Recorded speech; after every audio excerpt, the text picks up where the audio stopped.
ملک شام کا ایک یہودی ایس مکہ سے کچھ فاصلے پر رہتا تھا۔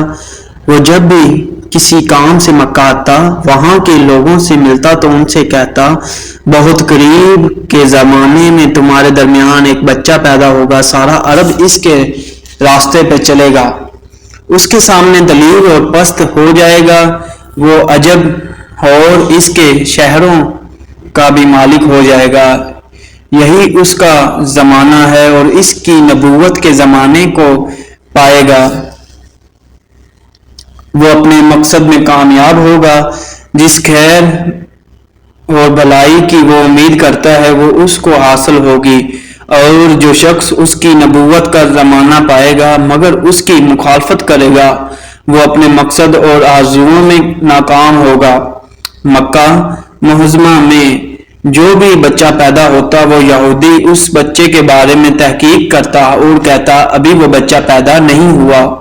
آخر جب نبی کریم صلی اللہ علیہ وآلہ وسلم اس دنیا میں تشریف لائے تو عبد المطلب اپنے گھر سے نکل کر اس یہودی کے پاس پہنچے، اس کی عبادت گاہ کے دروازے پر پہنچ کر انہوں نے آواز دی۔ ایس نے پوچھا کون ہے؟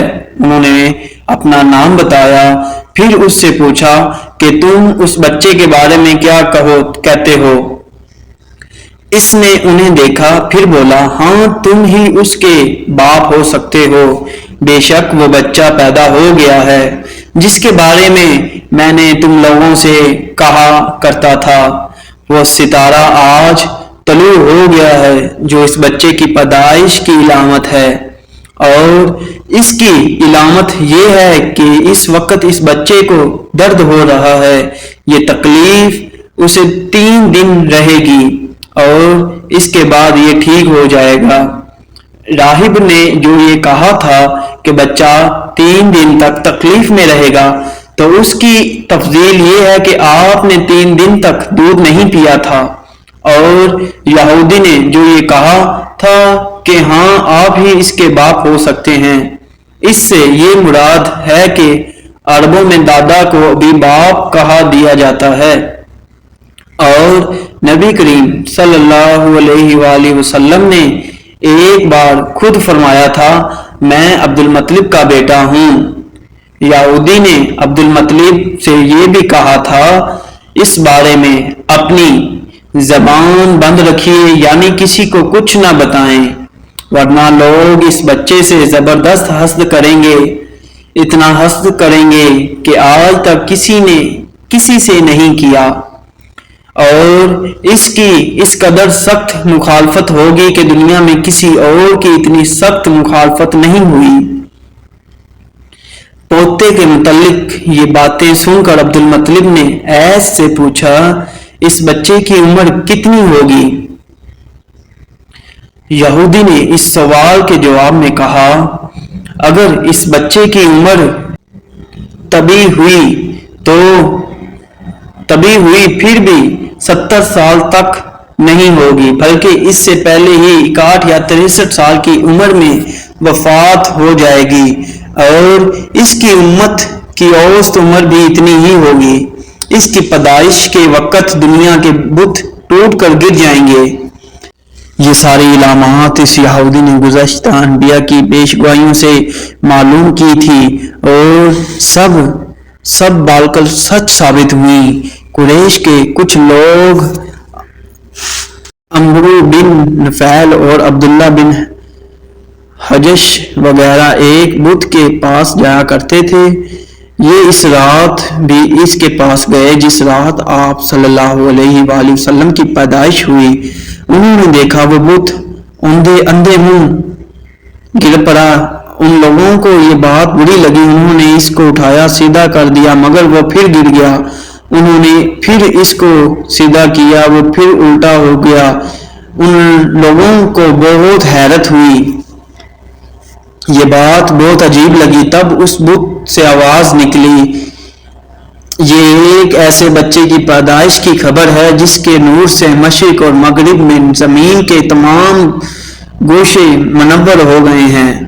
بت سے نکلنے والی آواز نے انہیں اور زیادہ حیرت زدہ کر دیا۔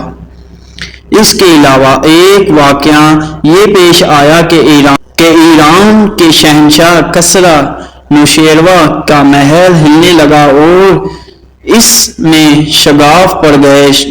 نوشیروہ کا یہ محل نہایت مضبوط تھا، بڑے بڑے پتھروں اور چونے سے تعمیر کیا گیا تھا۔ اس واقعہ سے پوری سلطنت میں دہشت پھیل گئی۔ شگاف پڑنے سے خوفناک آواز بھی نکلی تھی۔ محل کے 14 کنکر ٹوٹ کر نیچے آ گرے تھے۔ آپ کی پیدائش پر ایک واقعہ یہ پیش آیا کہ فارم کے تمام آتش کندوں کی وہ آگ بجھ گئی جس کی وہ لوگ پوجا کرتے تھے اور اس کو بجھنے نہیں دیتے تھے، لیکن اس رات میں ایک ہی وقت میں تمام کے تمام آتش کندوں کی آگ آنا فنا بجھ گئی۔ آگ کے بجھنے والوں میں رونا پٹنا مچ گیا۔ کسریٰ کو یہ تمام اطلاعات ملی تو اس نے ایک کاہن کو بلایا۔ اس نے اپنے محل میں شگاف پڑنے اور آتش کندوں کی آگ بجھنے کی واقعات اسے سنا کر پوچھا، آخر ایسا کیوں ہو رہا ہے؟ وہ کاہن خود تو جواب نہ دے سکا تاہم اس نے کہا، ان سوالات کے جوابات میرا ماموں دے سکتا ہے، اس کا نام ستی ہے۔ نوشیروہ نے کہا، ٹھیک ہے، تم جا کر ان سوالات کے جوابات لاؤ، اسے یہ واقعات سنائیں۔ اس نے سن کر کہا، ایک عصا والے نبی ظاہر ہو گئے ہیں جو عرب اور شام پر چھائیں گے اور جو کچھ ہونے والا ہے ہو کر رہے گا۔ اس نے یہ جواب کسریٰ کو بتایا۔ اس وقت تک کسریٰ نے دوسرے کاہنوں سے بھی یہ معلومات حاصل کر لی تھی، چنانچہ یہ سن کر اس نے کہا، تب پھر ابھی وہ وقت آنے میں دیر ہے، یعنی ان کا غلبہ میرے بعد ہوگا۔ پیدائش کے 7ویں دن عبد المطلب نے آپ صلی اللہ علیہ وآلہ وسلم کا عقیقہ کیا اور نام محمد رکھا۔ عربوں میں اس سے پہلے یہ نام کسی کا نہیں رکھا گیا تھا۔ قریش کو یہ نام عجیب سا لگا، چنانچہ کچھ لوگوں نے عبد المطلب سے کہا، اے عبد المطلب، کیا وجہ ہے کہ تم نے اسے بچے کا نام اس کاف باپ دادا کے نام پر نہیں رکھا بلکہ محمد رکھا ہے، اور یہ نام نہ تمہارے باپ دادا میں سے کسی کا ہے نہ تمہاری قوم میں سے کسی کا ہے؟ عبد المطلب نے انہیں جواب دیا، میری تمنا ہے کہ آسمانوں میں اللہ تعالیٰ اس بچے کی تعریف فرمائیں اور زمین پر لوگ اس کی تعریف کریں۔ محمد کے معنی ہیں جس کی بہت زیادہ تعریف کی جائے۔ اس طرح والدہ کی طرف سے آپ کا نام احمد رکھا گیا۔ احمد نام بھی اس سے پہلے کسی کا نہ رکھا گیا تھا۔ مطلب یہ کہ ان دونوں ناموں کی اللہ تعالیٰ نے حفاظت کی اور کوئی بھی یہ نام نہ رکھ سکا۔ احمد کا مطلب ہے سب سے زیادہ تعریف کرنے والا۔ علامہ سہلہ نے لکھا ہے، آپ احمد پہلے ہیں اور محمد بعد میں، یعنی آپ کی تعریف دوسروں نے بعد میں کی۔ اس سے پہلے آپ کی شان یہ ہے کہ آپ اللہ تعالیٰ کی ہم سب سے زیادہ حمد و ثنا کرنے والے ہیں۔ پرانی کتابوں میں آپ کا نام احمد ذکر کیا گیا ہے۔ اپنی والدہ کے بعد آپ نے سب سے پہلے صوبیہ کا دودھ پیا۔ صوبیہ نبی کریم صلی اللہ علیہ وآلہ وسلم کے چچا ابو لہب کی بھانجی تھی۔ ان کو ابو لہب نے آپ کی پیدائش کی خوشی میں آزاد کر دیا تھا۔ صوبیہ نے آپ کو چند دن تک دودھ پلایا۔ انہی دنوں صوبیہ کے ہاں اپنا بیٹا پیدا ہوا تھا۔ آپ کی والدہ نے آپ کو صرف 9 دن تک دودھ پلایا۔ ان کے بعد صوبیہ نے پلایا۔ پھر دودھ پلانے کی باری حضرت سعدیہ رضی اللہ تعالیٰ عنہا کی آئی۔ حضرت حلیمہ سعدیہ رضی اللہ تعالیٰ عنہا بستی سے روانہ ہوئی۔ ان کے ساتھ ان کا دودھ پیتا بچہ اور شوہر بھی تھے۔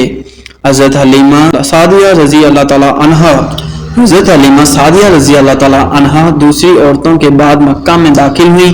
ان کا کھچر بہت کمزور اور مریل تھا۔ ان کے ساتھ ان کی کمزور اور بوڑھی اونٹنی تھی، وہ بہت آہستہ چلتی تھی۔ ان کی وجہ سے حلیمہ رضی اللہ تعالیٰ عنہا قافلے سے بہت پیچھے رہ گئی تھی۔ اس وقت بھی ایسا ہی ہوا، وہ سب سے آخر میں مکہ میں داخل ہوئی۔